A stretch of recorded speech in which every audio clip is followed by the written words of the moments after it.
Okay, Lego, come on. Why are you going over and making a video topic about this? This is the most pointless video you could have thought of. Hey, it's because I love chaos, okay?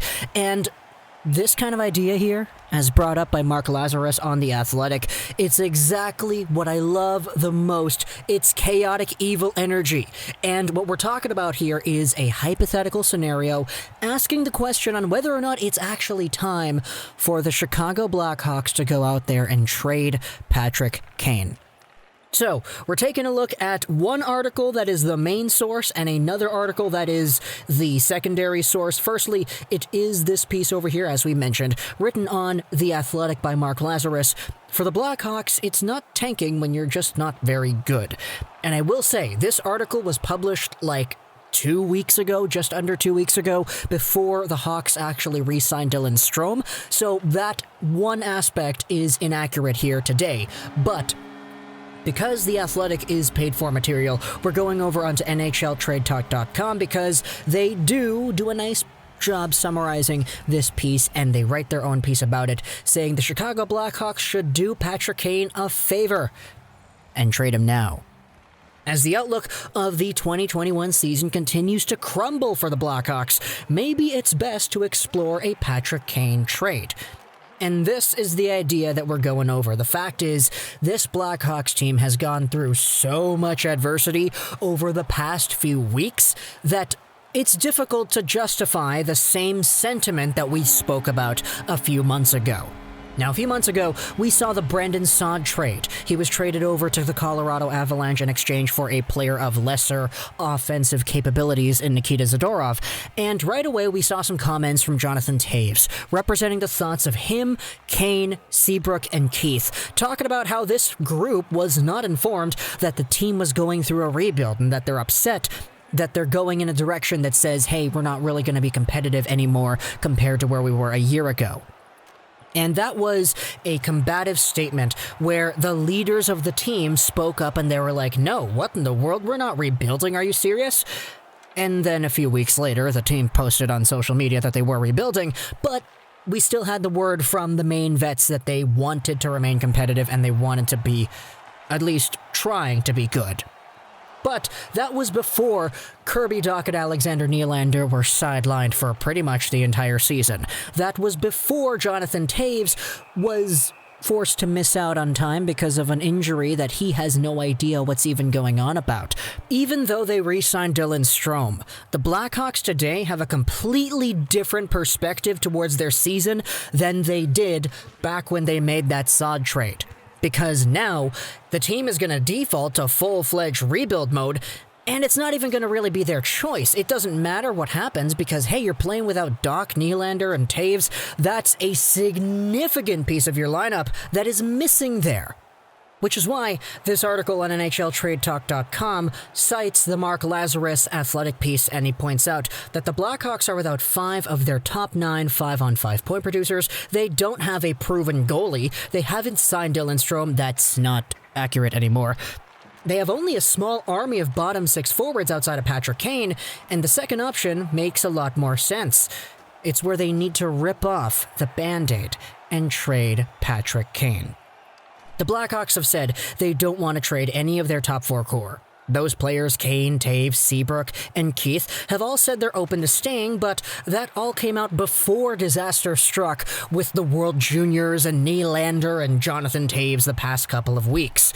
The article talks about how Patrick Kane is 32 years old, his contract goes on for a few more seasons at $10.5 million, the Blackhawks probably won't be super competitive for the next 2 to 4 seasons, and it all comes forward to bring together an idea that says, hey, maybe just ripping off the Band-Aid, allowing yourselves to be completely just and getting rid of Patrick Kane is the best way to go about things because, hey, if you guys are going to come in second last, let's face it, you guys are probably going to be either last or second last in your division. It's going to be you or Detroit this year.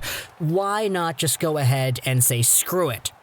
Patrick Kane, first-round pick, 2 first-round picks, and I don't know, a roster player or whatever. Let's go for Owen Power or Luke Hughes or anybody else for this draft in the 2021 entry draft, and maybe even a great pick for the next year's draft as well. Because Patrick Kane is a really good player and he can help out any team. Sure, the flat cap exists, but if it's Patrick freaking Kane on the market, you could probably bet there may be a few teams out there who would want to end up going after that kind of guy. Lazarus writes, hey, it's going to be rough, but it does not have to be pointless. Embrace the suck. It's all that's left to do. At the very least, see what's out there. Talk to teams like Buffalo, Seattle, the Rangers, the Devils, the Kings, or the Senators and see if they have any interest. And then come back to Patrick Kane and see what he thinks. The conversations could get interesting and the returns could be significant. And I love that little last part. It's not just saying, oh, trade away Kane for whatever you get, and he'll wave and whatever, and you'll be done with it. No, it's have a conversation with other teams. It's talk to the Sabres, talk to the Devils, talk to the Rangers, and whatever those conversations spark, go back to Patrick Kane and say, hey, buddy, you want to go to Buffalo? They're offering us this. We think it's pretty cool. Would you want to go play with Jack Eichel? Would you want to go to Seattle? Form yourself a brand new legacy on the West Coast as a brand new hockey star playing in this brand new hockey market. It's an interesting idea, wouldn't it be? I don't know if I would say per se that the Sabres could use a guy like Patrick Kane because, I mean, technically every team could use a Patrick Kane. He's very good, but like the Sabres' top six already includes Hall, Eichel, Olofsson, Skinner, Stahl, and Reinhart. Who are you knocking out there? The top nine's got Dylan Cousins and Cody Eakin, maybe Casey Middlestat. That's a very good forward core already, and adding a Patrick Kane would just make things so overwhelmingly good that you know one of these pieces is probably going to go back over to the Blackhawks. Maybe make it that Dylan Cousins, I don't know. See what he does playing on Kirby Dach's wing the next few years, who knows? Next up, though, the Seattle Kraken. Oh, it's very interesting with the Kraken because obviously there isn't a roster player or anything that is attached to that team at the moment. It would have to be for futures. It would have to take place later on, either later this year or whatever, and we'll see if the Blackhawks are able to get somebody else of value out of that, a draft pick or something, because we know the Kraken are going to get some draft picks. That's going to be really weird to talk about if that does indeed come to fruition. The Rangers already have Artemi Panarin. Having a Patrick Kane with Panarin would be so overwhelmingly good, too. And, I mean, there's so many really good players on all these teams. Like, New Jersey, for example, having Hughes and Kane. Imagine if Jack Hughes breaks out next year. We get the best version of Jack Hughes. We get the guy that we thought we were going to get in his first year in the NHL after the NTDP program last year. We have Patrick Kane playing on the wing of the guy whom, when he was drafted, people said he was going to be the next Patrick Kane. So good right there. Imagine the magic those two could make playing alongside of each other. I'm honestly kind of thinking about the Devils the most for this conversation because just thinking about what Jack Hughes could do alongside of Patty Kane is getting me so excited for what we can do in fantasy modes or franchise mode or whatever.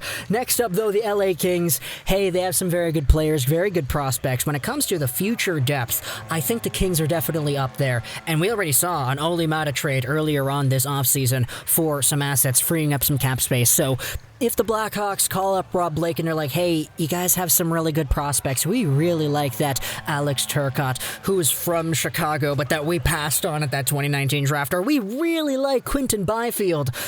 Let's talk about Patrick Kane, shall we? Oh my gosh, just having the remaining guys on that LA Kings squad or Kopitar playing with Kane, that'd be really nuts. Then, of course, you have the last team over here that is mentioned. It is the Ottawa Senators. Going over the border, man, that'd be really interesting too.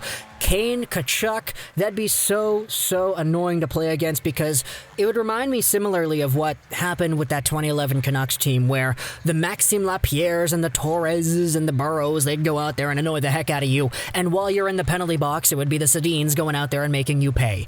Tkachuk annoys the heck out of people. Patrick Kane playing alongside of Tkachuk on a power play or whatever. Playing alongside of a Dadonov too. That'd be crazy. Seeing what they could do doing their magic and taking out goaltenders one by one. Obviously, you know, there are different conversations to have, and when it comes to the return, we all kind of know what the Blackhawks would want back. Obviously, roster player, obviously some first-round picks, obviously some very good young talent. But talk to me in the comments what you think about this idea here. Should the Blackhawks go out there and just rip the Band-Aid off? commit to the tank and say to yourselves, yep, we suck this year. We were not supposed to be great. We're going to be even worse now that we don't have Doc Nylander or Taves. Let's just do what everybody has been saying we should do. Trade Patrick Kane, build towards the future, and then in 5, 6, 7, 8, 9, 10 years, when Kirby Doc and whatever assets we get back in a Kane trade are all in their primes, that's when we're going to win cups again over and over and over. Tell me in the comments what you think. I really enjoyed this video. Trolls 99, and